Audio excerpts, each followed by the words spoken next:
আসসালামু আলাইকুম। আমি আব্দুল ওহাব রুবেল। আপনাদের সামনে আজকে আরেকজন মহান সাহাবী জীবন অধ্যায় নিয়ে আপনাদের সামনে হাজির হলাম। আপনারা মনোযোগ সহকারে শুনবেন। আমি আগেও বলেছি, নিশ্চয়ই সাহাবায়ে কেরামদের জীবন আমরা যদি অনুসরণ করি তাহলে অবশ্যই দুনিয়া এবং আখিরাতে কামিয়াবি হব। আজকে আমরা কথা বলবো আব্দুল্লাহ ইবনে মাসুদ রাদিয়াল্লাহু আনহুর জীবন সম্পর্কে। নাম ও বংশ পরিচয়। তার নাম আব্দুল্লাহ, পিতার নাম মাসুদ এবং উপনাম আবু আব্দুর রহমান।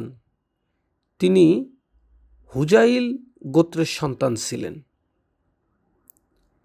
ইসলাম গ্রহণের আগে তিনি মক্কায় একজন কুরাইশ সর্দার উকবা ইবনে আবি মুইতের ছাগল চরাতেন। লোকেরা তাকে ইবনে উম্মু আবদ বলে ডাকতেন।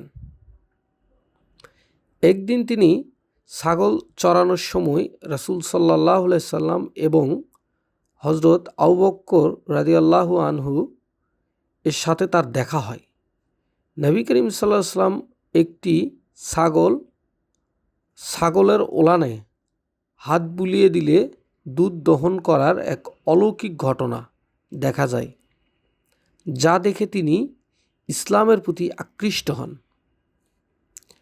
তিনি খুব দ্রুতই ইসলাম গ্রহণ করেন এবং ষষ্ঠ ব্যক্তি হিসেবে মুসলিম উম্মার মধ্যে নাম লেখান। ইসলাম গ্রহণের পর তিনি নিজেকে রাসূল সাল্লাল্লাহু আলাইহি সাল্লামের সেবায় উৎসর্গ করেন। তিনি ছায়ার মতো নবীজি সাল্লাল্লাহু আলাইহি সাল্লামকে অনুসরণ করতেন। তার জুতা মেসওয়াক বহন করতেন এবং গোসলের সময় পর্দা করতেন। তিনি এতটাই নবীজির নিকটবর্তী ছিলেন যে আবু মুসা আশআরি রাদিয়াল্লাহু আনহু বলেন, আমরা ইবনে মাসুদ রাদিয়াল্লাহুকে এবং তার মাকে নবীজির পরিবারের সদস্য মনে করতাম, কারণ তারা সর্বদা নবীজি করিম সাল্লাল্লাহু আলাইহি সাল্লামের সাথে ছায়ার মতো এবং কাছাকাছি যাতায়াত করতেন। নবী করিম সাল্লাল্লাহু আলাইহি সাল্লাম ঘরে তার অবাধ যাতায়াত ছিল। এই কারণে তিনি সাহিবুস সির বা রাসূল সাল্লাল্লাহু আলাইহি সাল্লামের গোপন বিষয়ের অধিকারী উপাধিতে ভূষিত হন। হুযায়ফা রাদিয়াল্লাহু আনহু বর্ণনা করেছেন, চলাফেরা, আচার আচরণ ও চারিত্রিক বৈশিষ্ট্যে আব্দুল্লাহ ইবনে মাসুদ রাদিয়াল্লাহু আনহু ছিলেন নবীজি করিম সাল্লাল্লাহু আলাইহি সাল্লামের সাথে সর্বাধিক সাদৃশ্যপূর্ণ। তিনি কোরআনের সর্বোচ্চ জ্ঞানী সাহাবীদের একজন ছিলেন। নবী করিম সাল্লাল্লাহু আলাইহি সাল্লাম বলেছেন, কেউ যদি কোরআন এমনভাবে পড়তে চায় যেভাবে তা নাজিল হয়েছে, তাহলে সে যেন ইবনে মাসুদের কেরাত অনুসরণ করে এবং সেই অনুসারে কোরআন তেলাওয়াত করে। তিনি কোরআনের অর্থ ও ব্যাখ্যার গভীর জ্ঞানের অধিকারী ছিলেন। একবার নবী করিম সাল্লাল্লাহু আলাইহি সাল্লাম তাকে কোরআন তেলাওয়াত করে শোনাতে বললে ইবনে মাসুদ রাদিয়াল্লাহু তাআলা আনহু সূরা নিসা তেলাওয়াত করেছিলেন। যখন তিনি আয়াত নং ৪১-এ পৌঁছান, তখন নবী করিম সাল্লাল্লাহু আলাইহি সাল্লাম চোখ বেয়ে অশ্রু প্রবাহিত হতে থাকে।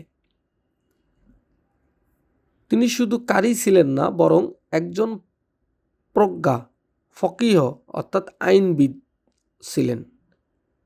মদিনায় যেসব সাহাবী ফতোয়া দিতেন, তিনি ছিলেন তাদের মধ্যে অন্যতম। হযরত আলী রাদিয়াল্লাহু তাআলা আনহু তাকে অত্যন্ত জ্ঞানী ব্যক্তি হিসেবে মূল্যায়ন করতেন। তিনি প্রচুর হাদিস বর্ণনা করেছেন। বিভিন্ন বর্ণনায় তার বর্ণিত হাদিসের সংখ্যা প্রায় 848 থেকে প্রায় 2103 কিংবা 4-এর মধ্যে উল্লেখ করা হয়েছে। সহিহ বুখারী ও সহিহ মুসলিমে তার বর্ণিত 64টি হাদিস একসঙ্গে রয়েছে। তিনি আবিসিনিয়া ও মদিনায় উভয়ই হিজরতে অংশগ্রহণ করেন। বদর, উহুদ, খন্দক এবং হুনাইন সহ সকল গুরুত্বপূর্ণ যুদ্ধে তিনি নবী করিম সাল্লাল্লাহু আলাইহি ওয়াসাল্লামের সঙ্গী ছিলেন। বদর যুদ্ধে তিনি নিজ হাতে কাফেরের নেতা আবু জাহেলকে শায়েস্তা করেন। হুনাইনের কঠিন মুহূর্তে মাত্র 80 জন সাহাবীর একজন হিসেবে তিনি নবী করিম সাল্লাল্লাহু আলাইহি ওয়াসাল্লামের চারপাশে অটল থাকতেন। হযরত ওমর রাদিয়াল্লাহু আনহুর খেলাফতকালে 20 হিজরিতে তিনি কুফার কাজী অর্থাৎ বিচারক নিযুক্ত হন। বাইতুল মাল ও শিক্ষা বিভাগের দায়িত্ব তার উপর ন্যস্ত হয়। তিনি প্রায় 10 বছর এই দায়িত্ব পালন করেন।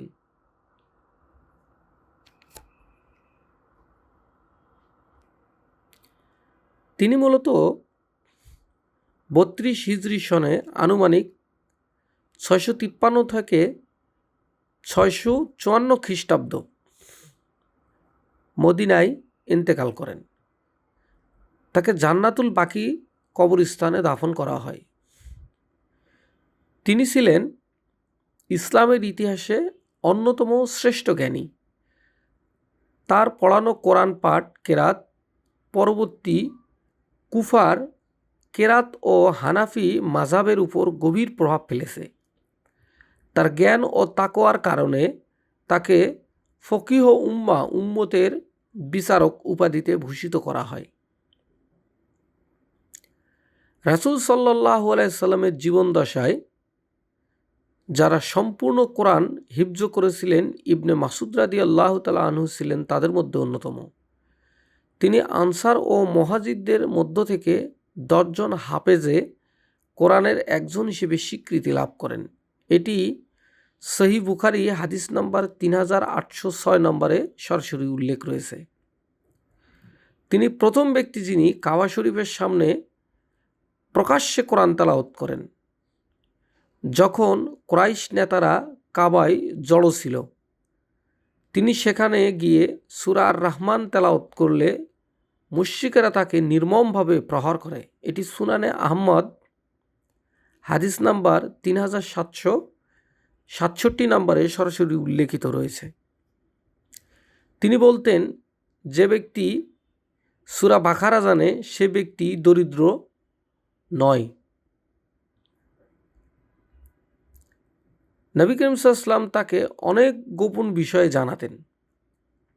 যেমন কিয়ামতের পূর্বে যে দজ্জাল আসবে তার বিস্তারিত বিবরণ তিনি নবীজির কাছ থেকে শুনেছিলেন এবং সাহাবীদের এটি জানিয়ে দেন। সহিহ মুসলিম হাদিস নাম্বার 2942 সরাসরি উল্লেখ রয়েছে। তিনি নবী করিম সাল্লাল্লাহু আলাইহি ওয়াসাল্লামের ঘরে রাতে অবস্থান করতেন এবং তাহাজ্জুদ নামাজের জন্য নবী করিম সাল্লাল্লাহু আলাইহি ওয়াসাল্লামকে জাগিয়ে দিতেন। সহিহ বুখারী হাদিস নাম্বার 1132 সরাসরি উল্লেখ রয়েছে। ইবনে মাসুদ রাদিয়াল্লাহু আনহু কোরআনের সেই সব আয়াত সম্পর্কে গভীর জ্ঞান রাখতেন যেগুলো মানসুখ রহিত নয় বরং মুহকাম অর্থাৎ প্রতিষ্ঠিত। এটি সহিহ বুখারী হাদিস নাম্বার 4718 সরাসরি উল্লেখ রয়েছে। আলী রাদিয়াল্লাহু আনহু তাকে কোরআন ও হালাল হারামের গভীর জ্ঞানের অধিকারী বলে আখ্যায়িত করেছেন। মুসনাদে আহমদ এটি সরাসরি উল্লেখ রয়েছে। কুফায় অবস্থানকালে তিনি অনেক বড় বড় তাবেঈদের শিক্ষক ছিলেন। আল মাক্কা, মাসরুক, আসওয়াদ, উবায়দা আস সালামানি, সুরাহা অর্থাৎ বিশিষ্ট বিচারক প্রমুখ তার ছাত্র ছিল। নবী করিম সাল্লাল্লাহু আলাইহি ওয়াসাল্লাম যখন সাদাকা অর্থাৎ সদকা দিতেন, সদকা দিতে উৎসাহী করলেন। তখন আবদুল্লাহ ইবনে মাসুদ রাদিয়াল্লাহু তাআলা আনহু প্রচুর অর্থ দান করেন। আবু বকর রাদিয়াল্লাহু আনহু, ওমর রাদিয়াল্লাহু আনহুর পরেই তিনি সবচেয়ে বেশি অর্থ দান করেন বলে জানা যায়। এটি সুনানে বাইহাকিম ৭৮৩১ নম্বরে সরাসরি উল্লেখ রয়েছে। তিনি কুফার গভর্নর এবং কাজী হওয়ার সত্ত্বেও অত্যন্ত সাধারণ জীবনযাপন করতেন। তার পরিধেয় কাপড় ছিল খুবই সাধারণ মানের। তিনি সংসারে কখনো বিলাসিতা আনতে দেননি। আল ইসাবা এটি ৪র্থ খণ্ডের ১২৯ নম্বর পৃষ্ঠায় উল্লেখ রয়েছে। তিনি কোরআন তেলাওয়াত করতেন এবং কান্নায় ভেঙে পড়তেন। লোকজন তাকে বললেন, তিনি বলতেন, রাসূল সাল্লাল্লাহু আলাইহি ওয়াসাল্লাম বলেছেন, কোরআন পড়ো এবং কাঁদো। যদি কান্না না আনতে পারো তবে কান্নার চেষ্টা করো অথবা কান্না করার ভঙ্গি করো, যাতে আল্লাহ পাক বুঝতে পারে যে তুমি এটিকে কতটুকু উপলব্ধি করতে পারতেছ। হযরত ওসমান রাদিয়াল্লাহুর খেলাফতকালে, শেষ জীবনে ওসমান রাদিয়াল্লাহুর খেলাফতকালে কুফার প্রশাসনিক কিছু সিদ্ধান্ত নিয়ে মত পার্থক্য দেখা দেয়। ওসমান রাদিয়াল্লাহু তাআলা আনহু ওনাকে মদিনায় ডেকে আনেন এবং সেখানেই ওনার এন্তেকাল হয়। এটি তারিকুত তাবারি ৪র্থ খণ্ডে ২৭৪ নম্বর পৃষ্ঠায় সরাসরি উল্লেখ রয়েছে।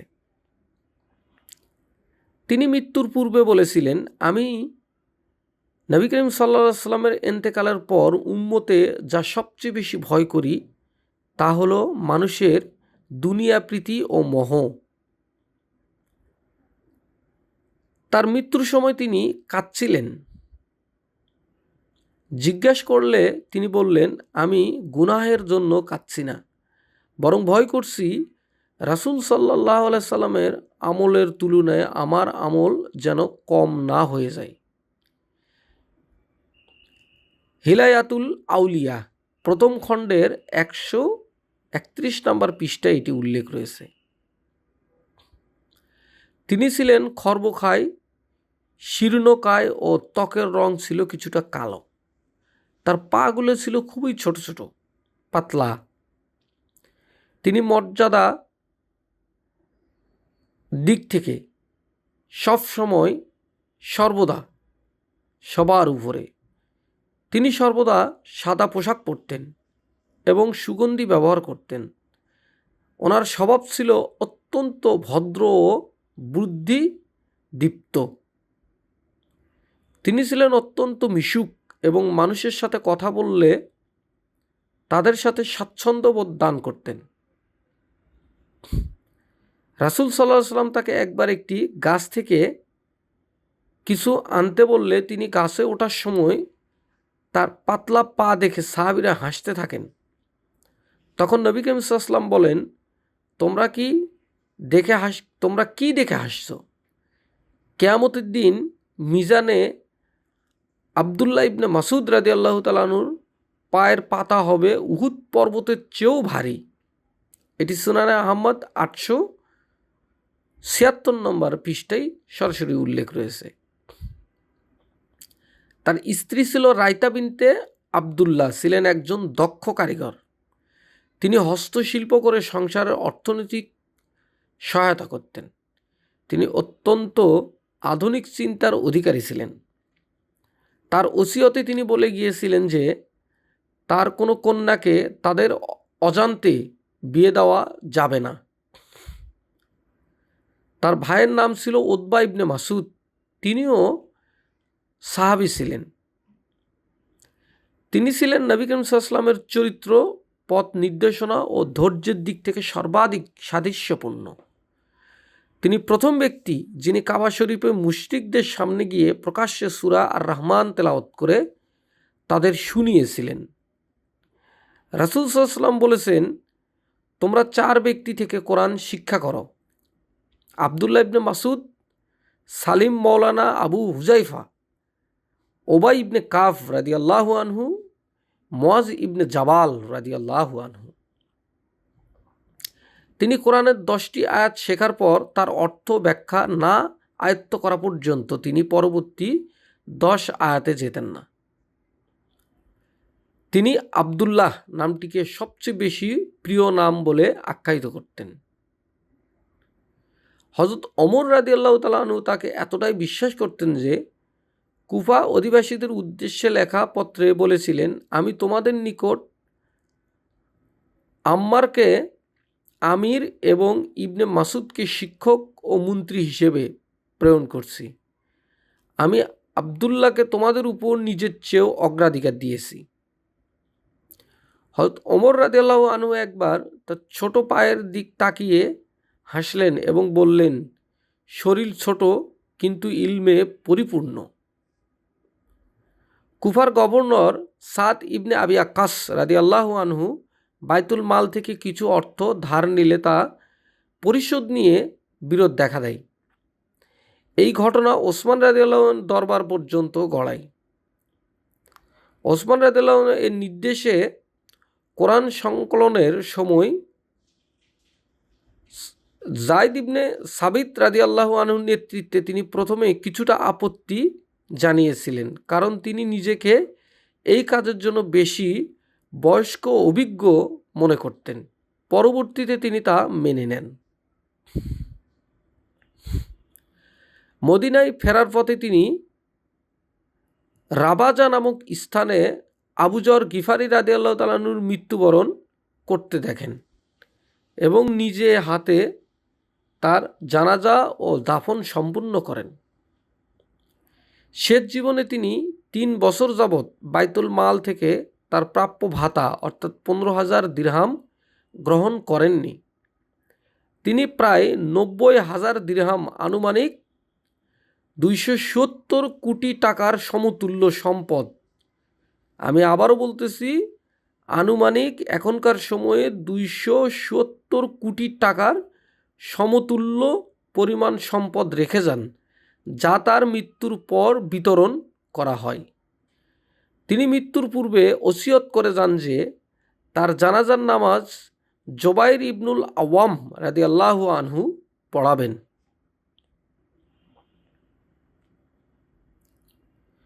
তিনি মক্কার মুশরিক সর্দার উকবা ইবনে আবু মুতাইরের ছাগল চড়াইতেন।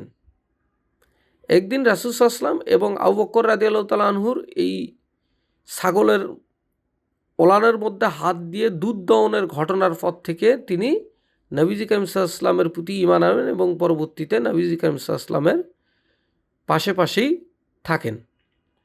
নবী করিম সাল্লাল্লাহু আলাইহি ওয়াসাল্লাম যখন এমন একটি ছাগল আনার নির্দেশ দেন যে এখনও বাচ্চা দেয়নি, অর্থাৎ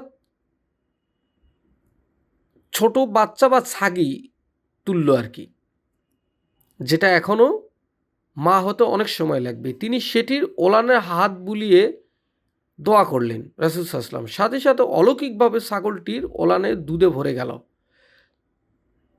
তারা সবাই পেট ভরে দুধ পান করলেন এবং ছাগির ওলান আবার আগের মতো হয়ে গেল।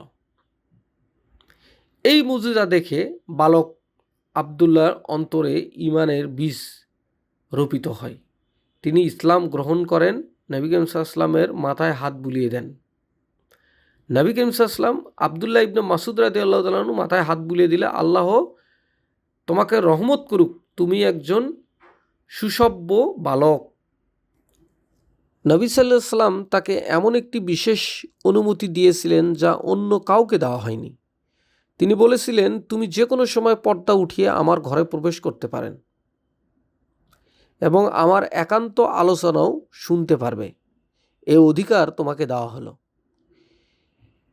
এই অগাধ আস্থা ও ঘনিষ্ঠতার কারণেই তাকে সাহিবুস সির বা রাসূল সাল্লাল্লাহু আলাইহি ওয়াসাল্লামের গোপনীয় বিষয়ের অধিকারী বলা হতো।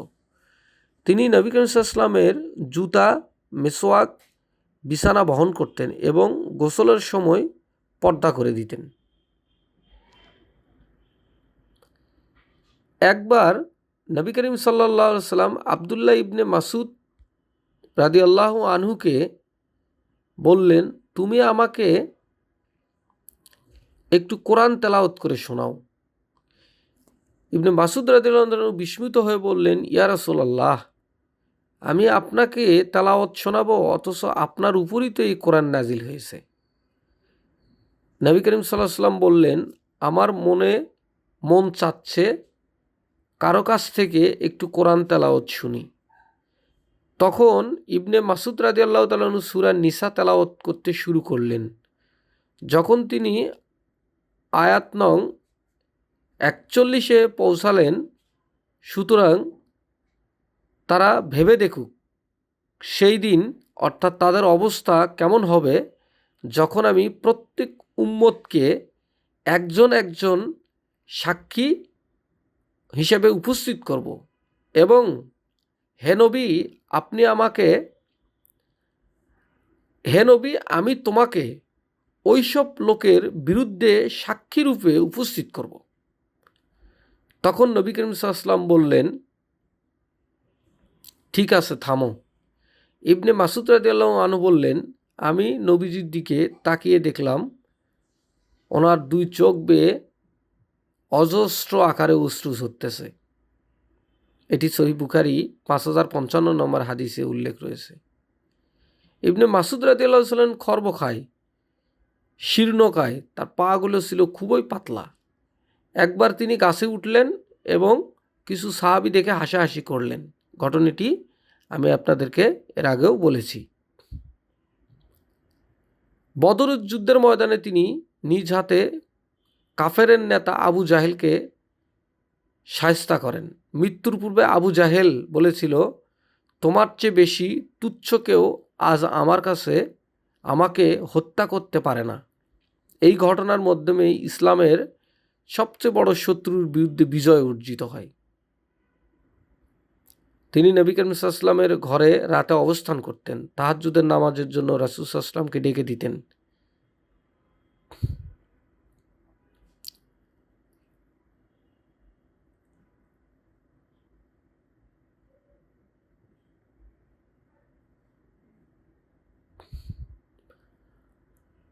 হযরত আবু বকর সিদ্দিক রাদিয়াল্লাহু আনহু রাসূল সাল্লাল্লাহু আলাইহি ওয়াসাল্লামের সঙ্গে ইবনে মাসুদ রাদিয়াল্লাহু প্রথম সাক্ষাতের সময় উপস্থিত ছিলেন এবং ছাগলের দুধ দোয়ানো মুজিজা প্রত্যক্ষ করেছিলেন। তিনি এই ঘটনায় উপস্থিত থেকে বালক আবদুল্লাহর প্রতি আস্থা অর্জন করেন।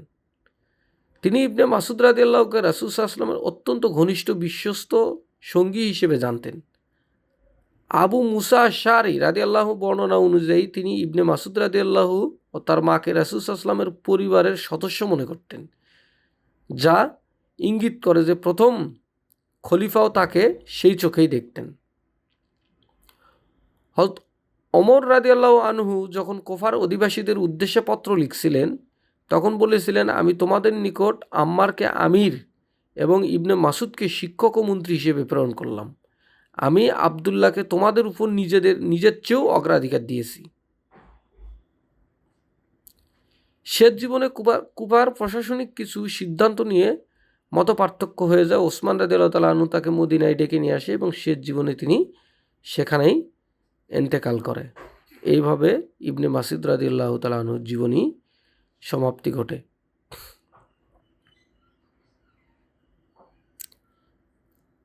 ওনার বিষয়ে উম্মে সালমা রাদিয়াল্লাহু আনহু কিছু মন্তব্য করেছেন। উম্মে সালমা রাদিয়াল্লাহুর নিকট একদিন জৈনক ব্যক্তি আবদুল্লাহ ইবনে মাসুদ রাদিয়াল্লাহুর চরিত্র ও স্বভাব সম্পর্কে জিজ্ঞাসা করলে তিনি বললেন, তিনি রাসূল সাল্লাল্লাহু আলাইহি ওয়াসাল্লামের চরিত্র ও পদ্ধতির অনুসরণে ছিলেন সর্বাধিক সাদৃশ্যপূর্ণ।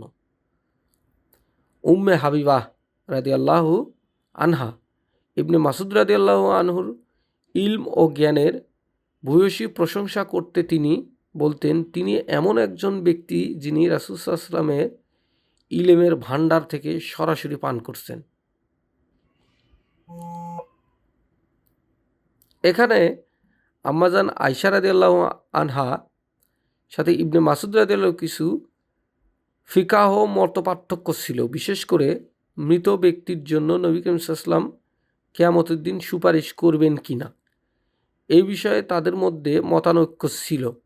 ইবনে মাসুদ রাদিয়াল্লাহু বিশ্বাস করতেন যে বড় গুনাহগার মুসলমানেরাও শাফায়াত পাবে, আর আয়েশা রাদিয়াল্লাহু আনহা এর মত ছিল যে যারা তওবা করেনি তাদের জন্য শাফায়াত হবে না। এটি সহিহ বুখারী 2942 নম্বর হাদিসে উল্লেখ আছে। আয়েশা রাদিয়াল্লাহু আনহার পিতা আবু বকর সিদ্দিক রাদিয়াল্লাহু আনহু ইন্তেকালের পর তার জানাজার নামাজে ইবনে মাসুদ রাদিয়াল্লাহু উপস্থিত ছিলেন এবং জানাজার নামাজ পড়ান।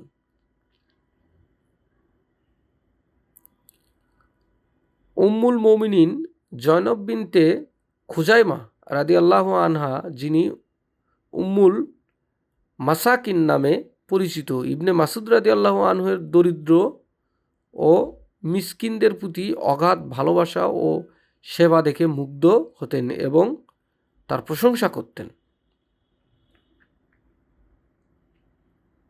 ইবনে মাসুদ রাদিয়াল্লাহু আনহুর স্ত্রী জয়নব রাদিয়াল্লাহু আনহু ছিলেন একজন বিশিষ্ট সাহাবিয়া, যিনি নিয়মিত উম্মাহাতুল মুমিনিনদের সাথে সাক্ষাৎ করতেন এবং তাদের থেকে হাদিস বর্ণনা করতেন। জয়নব রাদিয়াল্লাহু একবার নবী করিম সাল্লাল্লাহু আলাইহি ওয়াসাল্লামের নিকট জানতে চেয়েছিলেন যে তিনি তার স্বামী ও এতিম ভাইদের জন্য বা ভাইদের উপর যে খরচ করতেন তা কি সাদকার সমান হবে? তখন উম্মে সালমা রাদিয়াল্লাহু আনহা উপস্থিত ছিলেন এবং এই ঘটনা তিনি বর্ণনা করেছিলেন। এছাড়াও সংক্ষিপ্ত আকারে যদি বলা যায় যে হাফসা রাদিয়াল্লাহু আনহা কোরআন শিক্ষা ও তেলাওয়াত বিষয়ে আলোচনা করতেন ওনার সঙ্গে। এইভাবে ওনার জীবনের কিছু আংশিক শেষ হয়েছে, যা আমি আপনাদের সামনে উপস্থিত করতে পারলাম। সকলে আমার জন্য দোয়া করবেন, আপনারাও ভালো থাকবেন এবং সমস্ত সাহাবায়ে কেরামদের জীবনী অনুসরণ করবেন, দুনিয়া ও আখিরাতে এর প্রতিদান পাবেন। আসসালামু আলাইকুম ওয়া রাহমাতুল্লাহি ওয়া বারাকাতুহু।